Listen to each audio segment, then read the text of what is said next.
Regulars of this channel will know that I'm a great believer of understanding something very deeply, and especially when it comes to Kenyan politics. And I would strongly advise in every area of this life, the more deeply you understand stuff, the better the decisions you're going to make. Now, I believe it is correct to say that Kenyan politics right now is in chaos. But let us deeply understand the chaos. And for this, we need a bird's eye view. Now, the drone I've sent up there, the pictures that are coming back, that aerial view of Kenyan politics has caused me to put this into 3 different packages we're going to look at very closely today. Number 1, Kipchumba Murkomen, the interior CS, and the very dangerous game he's playing that can only end in one way. There are no 2 ways this is going to end. It can only end in one particular, very bad way. Number 2, the fact that looking at things more deeply, if you want to understand everything that is happening in Kenyan politics right now, it has been reduced to Uhuru Muigai Kenyatta versus William Samoei Ruto, season 2, or round 2, if you like. And how this one is going to end.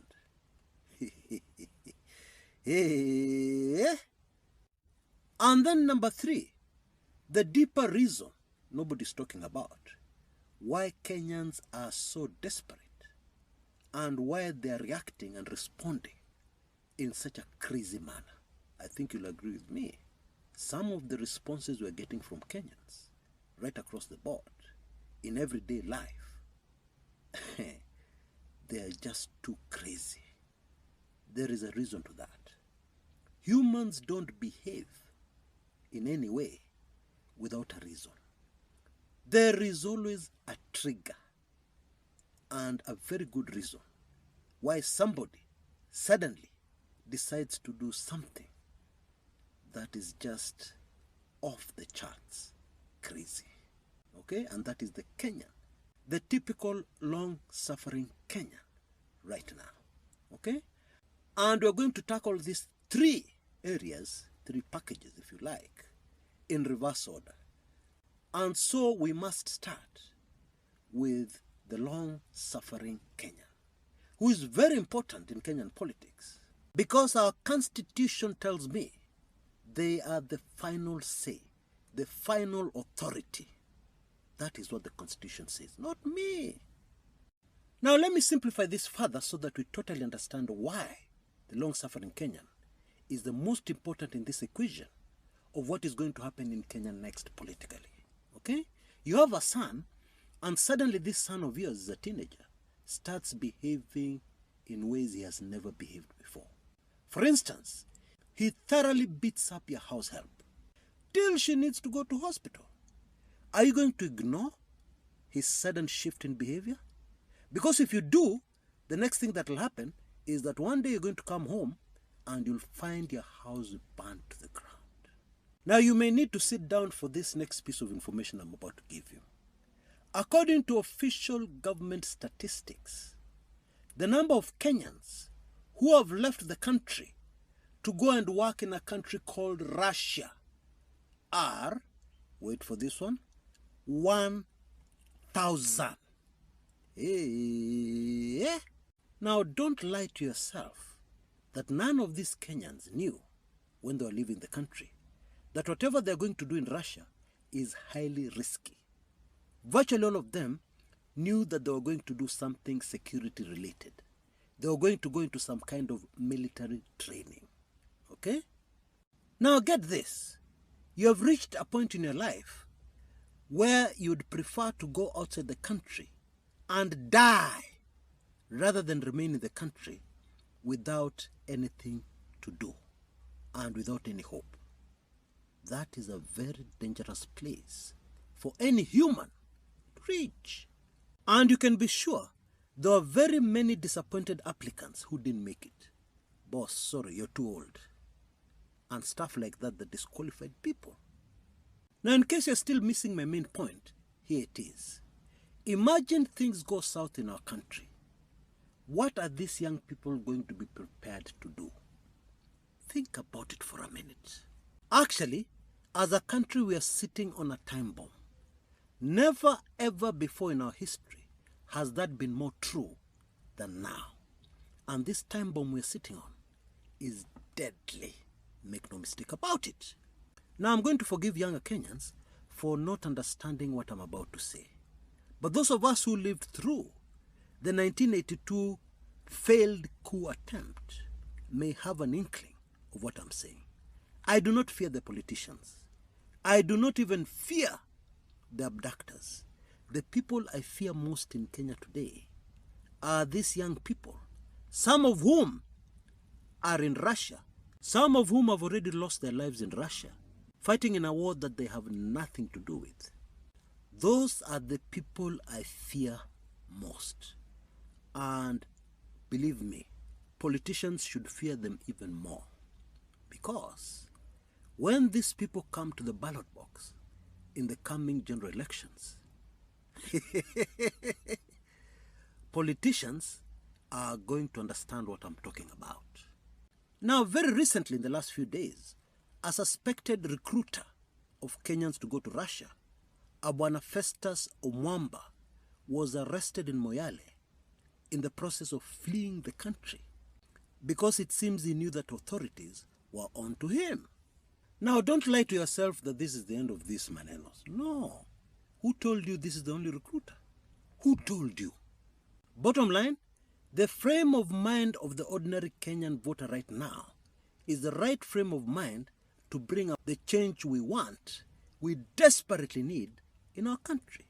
However, the very deadly thing here is that that ordinary Kenyan is not in the right frame of mind to make the correct decision. In other words, we are going to be gambling. The same frame of mind the German people were in when they elected a man called Adolf Hitler. That frame of mind of deep hatred for the Jewish people. Look where that ended. I know not everybody is going to agree with me, but that is the state of affairs of our nation, a bird's eye view from where I sit. Now let us move on to Uhuru Kenyatta versus William Samoei Ruto, Season 2. Now those close to William Ruto have told us that Uhuru Muigai Kenyatta is the chief financier of the opposition, of people like Edwin Sifuna, and everything that is anti-government right now, that is a thorn in the flesh of the current administration, is being financed by Uhuru Muigai Kenyatta. Now, people don't like this regime, but let's put our emotions aside for a minute and let us look at the facts on the ground. The former president has very actively revived the Jubilee Party. He has been deeply involved in that, okay? And obviously, there were finances involved. The former president has also been very deeply right bang in the middle of reviving the Azimio coalition with very serious consequences on the current regime, and the honeymoon with Raila's older brother, Oburu Odinga, and a section of ODM who have suddenly found that actually what they're leading is a shell of the ODM. The real followers of ODM are gone with a man called Edwin Sifuna, Babu Wino, and company. And that's not all.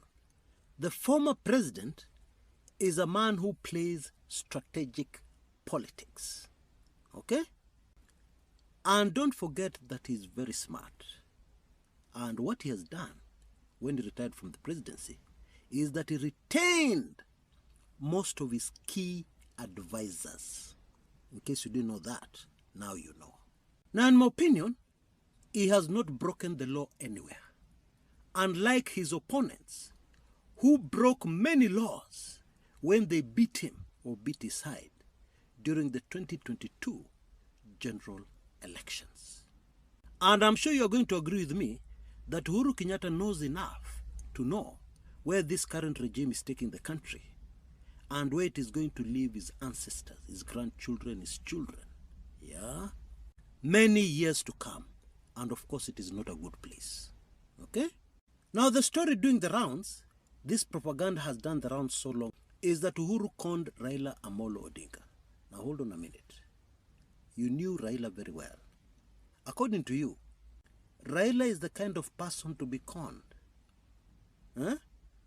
Anyway, the mystery behind how Uhuru lost to Ruto in 2022 is still shrouded in deep mystery.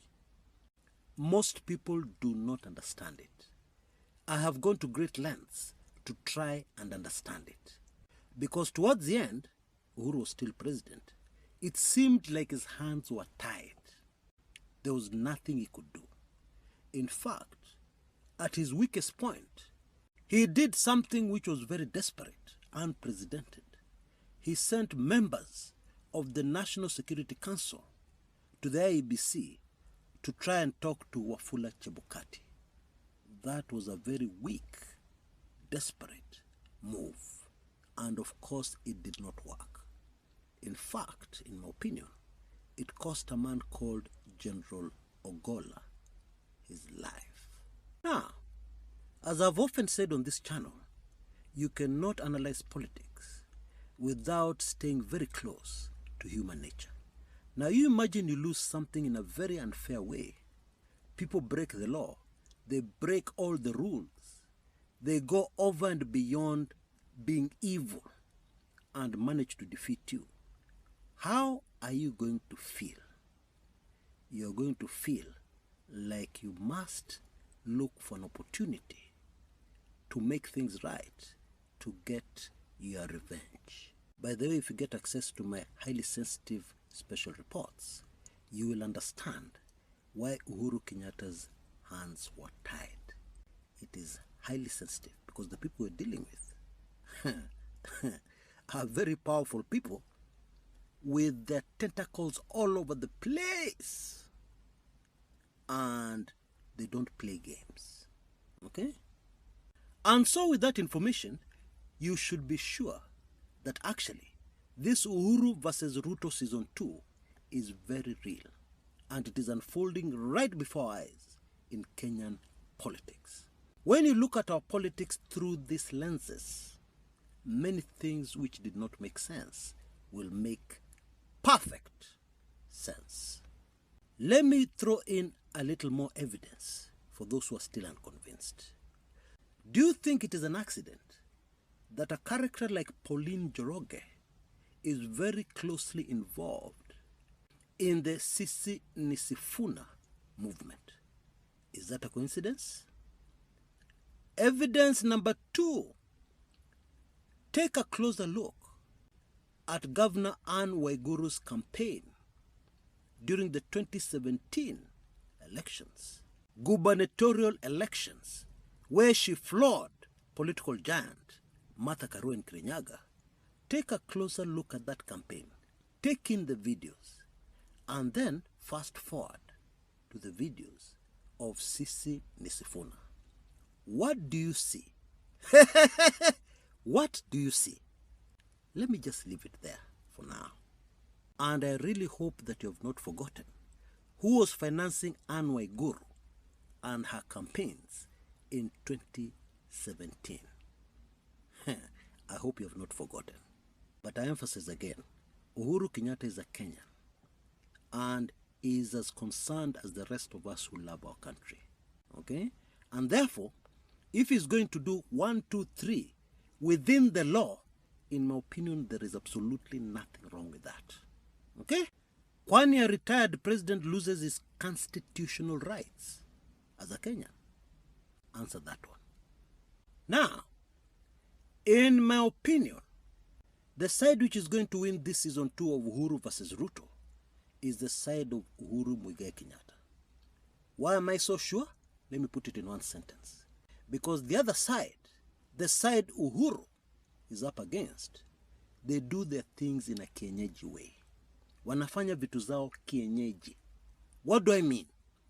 They make a decision and they act on it without taking a deeper look at it and analyzing the possible consequences and coming up with plans and ideas and strategies to deal with the possible consequences before they make the initial decision.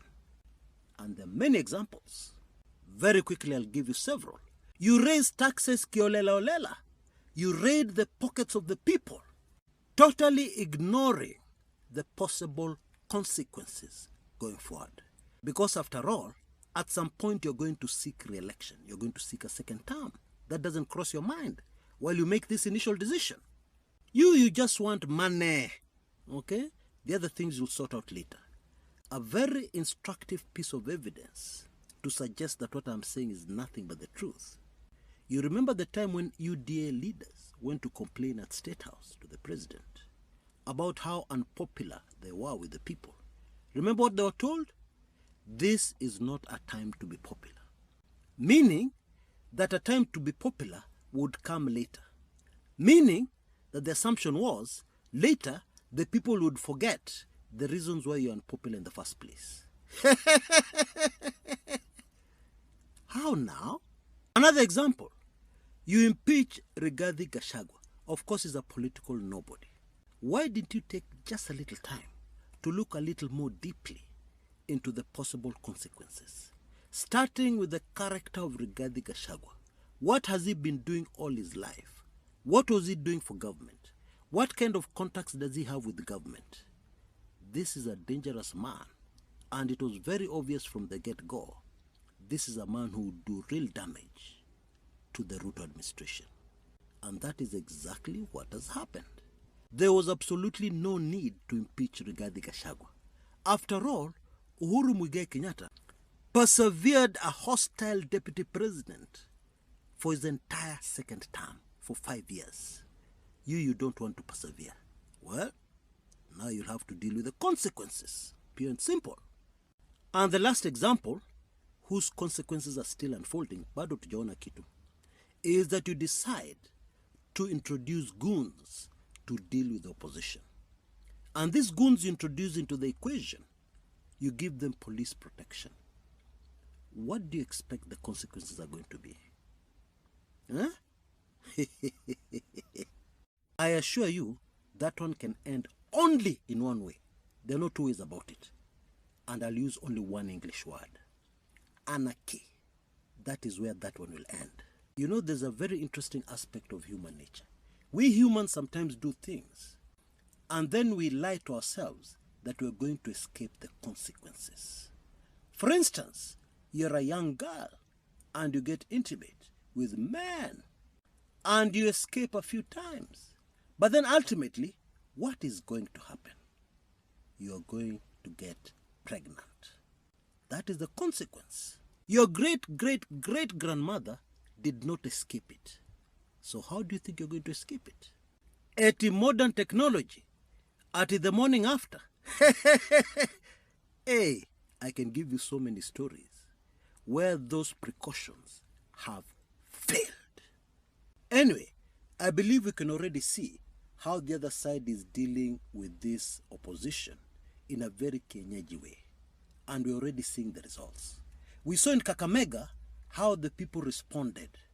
They understood that this is what the people usually do to disrupt meetings, and they took action. Do you remember what happened? Do you remember what happened? Hey, na hiyo ni kionjo. There's more to come for sure. In this life, it pays a lot to step back. Before you make that decision, step back and take a bird's eye view of the thing. Take a giraffe view of this thing you're about to do. And try and see the possible consequences going forward and how you're going to deal with them. And then review your decision. Yeah? Review the decision you've already made to make that horrible, wrong decision. It could save your life. And this is the right cue to deal with package number 3. CS Interior, Kipchumba Murkomen. Now, he appeared before the Senate a few hours ago, and I'm not sure if he understood what he was saying. Because, for instance, he admitted that politicians hire youngsters. They hire goons to disrupt political events. And he said something else that made me almost fall off my chair. He said, both sides of the political divide are doing it. Okay? Now, the accuracy of that statement is not the issue I'm looking at here. I am looking at what a CS Interior is telling Kenyans.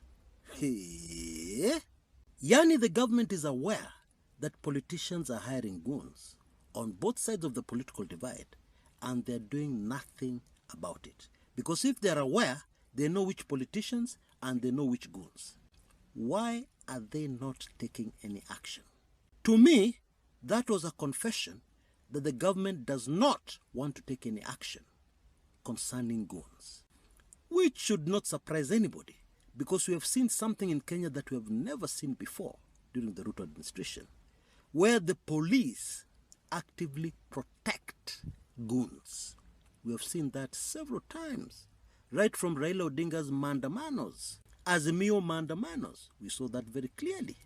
And to make matters more serious, some of these goons took human life. Oh yes, they did. It is a matter of public record. It is in the public domain. We all know. And so in line with the way this government does things in a very Kenyaji way, I'm thinking that the briefing for Kipchumba Murkomen, just before he went to appear before the Senate committee, was just go there and show those people who is boss. Go and show them that we are government. What to do? Show them that we're not scared of appearing before the Senate. Kwani iko nini? Well, the consequences that are coming should be very obvious. Because when people lose faith in their police to protect them, what do they usually do? Anywhere in the world, they decide to protect themselves. And that is a rabbit hole, I can assure you, we do not want to go anywhere near, let alone go into it. That is a place where we don't want to go, because the results are always catastrophic. Go there and show them that we're in control, that we have the information. And so Kipchumba Murkomen told us that Kitengela is a criminal hotspot. Okay, there are so many criminal gangs there from the days of Mungiki. Okay, now younger Kenyans will not know this. But who is the real founder of Mungiki? This is going to surprise most of us. The real founder of Mungiki is a man called the late Daniel Toroitich Arap Moi. Oh yes. Mungiki was a creation of the intelligence community. Objective? To scare away people from the idea of multi-party democracy. You know, it is super fascinating how humans never learn from history. Because this is the same strategy which was employed by the colonial government to try and stop independence for Africans. And it did not work. But it seems that did not stop Daniel Toroitich Arap Moi from using colonial methods to try and stop multi-party democracy from coming back to Kenya. Unajua Mungiki walikuwa nakata watu kichwa? Oh yes, younger Kenyans may not know that. And even more interesting, I have proof, personal proof, that Mungiki was a government creation. Because one day, as a young man, I was locked up in Kamukunji police cells. A Mwakenya suspect, a suspect of wanting to overthrow the government of Daniel Toroitich Arap Moi. And cops were coming from all over Nairobi, all over Kenya, just to see me, to see the young man who is so brave, who seems to have the balls to oppose Moi. Well, the story was not like that. It's a long story. It was a case of mistaken identity. The truth is that I was a very cowardly young man then, okay? But that is a story for another day. But even as the cops were coming to admire me because of what I was supposed to have done, but I did not do, yeah, they were also coming to admire Mungiki people. And that puzzled me. In fact, the way cops were treating these Mungiki suspects, that we are sharing cells with, I couldn't understand. A lot of respect. And at the time, I asked myself, why? These were common thugs. Nope. They were a creation of the state. And of course, the cops were very much aware of that. These were not people to mess around with, because one could easily lose their job as a cop. Anyway, my point is, if indeed Mungiki were domiciled at Kitengela, Kajiado County, then they were put there by who? By the state. And those records should be in the Ministry of the Interior. They should be there. Kipchumba should know this. Maybe it is part of the plan to mislead Kenyans. Because Kipchumba also told us that police brutality started in 1963. That is not true. And I know that for a fact from an insider. My late dad, my political lecturer, who was a very senior police officer. Police brutality started in the late 70s, early 80s, with people like Patrick Shaw and the Flying Squad, when criminals overwhelmed the government and they decided to take the very wrong decision of introducing extrajudicial killings and police brutality to scare away the criminals, or to scare the criminals into submission. Well, it kind of worked. But early 80s is not 1963. You know, the very crazy thing here is that one would think that the government would learn at least from history. And what has happened when the state has decided to introduce violence as a means of getting things done, as a means to their objectives, it has always ended up very, very badly. And the consequences have been much worse than the initial problem that was being dealt with. History has repeatedly told us that again and again and again. But well, we don't want to learn from history. Kwa hivyo, shauri yetu. Now, if you're one of those Kenyans whom I have convinced that it pays big time to look at things more deeply, then I really recommend my highly sensitive special reports. Now, we have a very stubborn sponsor who has decided to extend this offer for another 48 hours. And I have sat down with them and we have agreed 48 hours and then it must stop. Therefore, please take advantage of this window of opportunity to be able to get the Kumekucha golden key that will give you access to all the Kumekucha sensitive information. And trust you me, it will open your eyes like never before. Because we have a lot of chaos in our politics at the moment. We have a lot of confusion that makes analysis impossible. Accurate analysis impossible. Because, for starters, we have a lot of propaganda flying around as facts. But when you really learn what is going on in the back rooms of politics, the dirty things happening, the crazy things people have done, and then they come with a straight face and tell us the opposite. When you get all that information, it'll open your eyes like never before. Now you can see details on your screens right now. This heavily sponsored golden key will allow you to get it, and it's a permanent golden key for only Kenya shillings 999. For only that amount of Kenya shillings, or only $8, you'll be able to get access to all sensitive Kumekucha information, past, present, and even well into the future. It is permanent.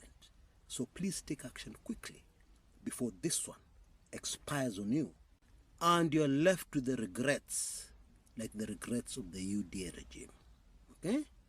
Until next time, this is Chris Kumekucha.